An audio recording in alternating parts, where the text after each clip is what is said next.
Those of us who have suffered at the hands of superiors who cannot take a decision know what it's like. An act of omission is much worse than an act of commission. An act of commission can be put right, even if the decision is wrong, by colleagues, by subordinates, by somebody. But an act of omission cannot be put right. Why does a person not take a decision? Because he lacks confidence. Why does he lack confidence? Because he lacks professional knowledge and competence. Eustace will tell you that when I was the army chief, I'd go around, ask my generals, what are you doing about this? And he said, sir, I've been thinking, I've been considering. And then I produced for myself a manekshawism. And Father, will you forgive my language? I used to say, if you must be a bloody fool, be one quickly. Take a decision and then accept full responsibility for it. Do you know how much money is lost in the country because somebody won't take a decision? Costs escalate, papers lie in somebody's place for days, for months, for years. And when they finally take a decision, the cost of a project, the cost of something has gone up tenfold. Who suffers?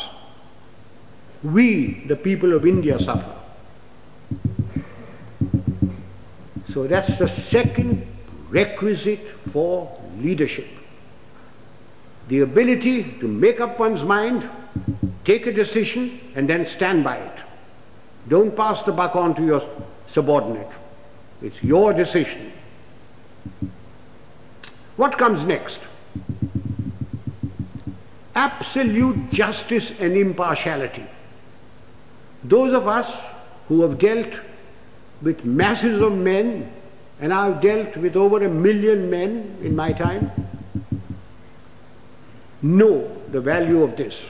Absolute justice and impartiality. No man likes being punished, and yet men will accept punishment if they know that everybody who commits that sort of a crime gets the same sort of punishment. They will take it stoically. They may not like it, they may not like you, but they will respect you. No man likes being superseded, and yet people will accept supersession if they know that it's been done fairly and they've been superseded by somebody who is better than them. But not because he happens to be a minister's son or related to Father D'Souza or the field marshal's wife's current boyfriend. Men will accept supersession.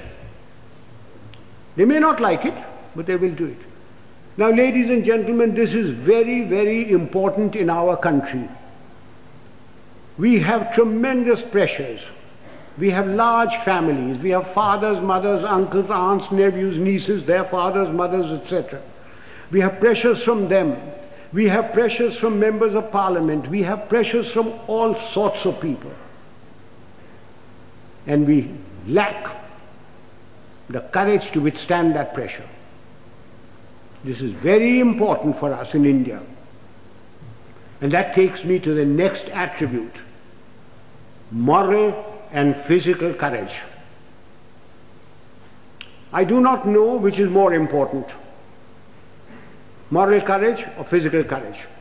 Were I talking to a lot of soldiers, I would lay emphasis on physical courage. But since I'm only talking to a handful of soldiers, and mostly civilians, I will lay emphasis on moral courage. What is moral courage? Moral courage is the ability to distinguish right from wrong. And having distinguished that, you must have the courage to stand up and say your piece, irrespective of what your superior thinks, irrespective of your colleagues, irrespective of your subordinates. You must have the courage to say so. A yes man is a horrible man. He must be shunned. He is a disgrace. He may rise very high. He may become a minister. He may become a field marshal. But he will never, never become a leader. He will be used by his superiors. He will be disliked by his colleagues, and his subordinates have no respect for them.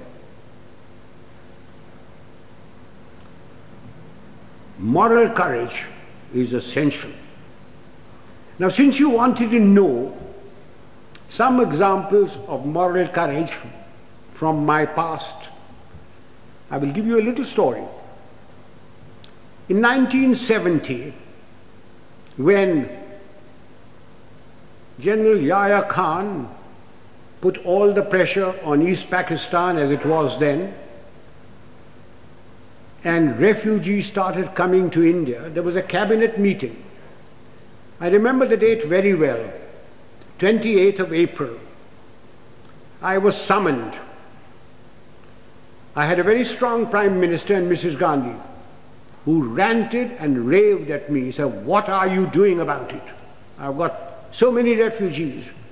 The Chief Minister of Bengal has just sent me a telegram. The Chief Minister of Tripura has done this. The Chief Minister of Assam is writing that there are more Bengalis there than their own population. What are you doing about it?" And I said, "Nothing. It's got nothing to do with me." And she said, "I want you to go in and take action." And I said, "Do you know what that means, Prime Minister?" And she said, "No." I said, "It means war." And she said, "I don't mind if there's war." So I said, "May I please quote from the Bible, the first book, the first chapter, the first verse? God said, 'Let there be light,' and there was light. And you say, 'Let there be war,' there will be war. Are you ready?" "I'm not ready. I'm not prepared. It is not the right time to go in. The monsoon will break very shortly, and the whole of East Pakistan will be a swamp. I will not be able to operate. The Air Force will not be able to operate. April is a month when we glean the harvest." And the Agriculture Minister was Mr. Fakhruddin Ali Ahmed. And I said, "I will require every railway wagon, I will require every train, I will require all the road space to move my troops. And you will not be able to move your harvest. And then if there is a famine, don't blame me." And I said, the passes in the Himalayas start opening now, the snow melts. And then if the Chinese give us an ultimatum, I will have to fight on two fronts. And then the External Affairs Minister, a Khalsa, Sardar Swaran Singh, said, "Do you think China will give ultimatum?" And I said, "You are the foreign minister, you tell me." And then my own minister, Jagjeevan Ram, who couldn't call me Sam, who used to call me Sham.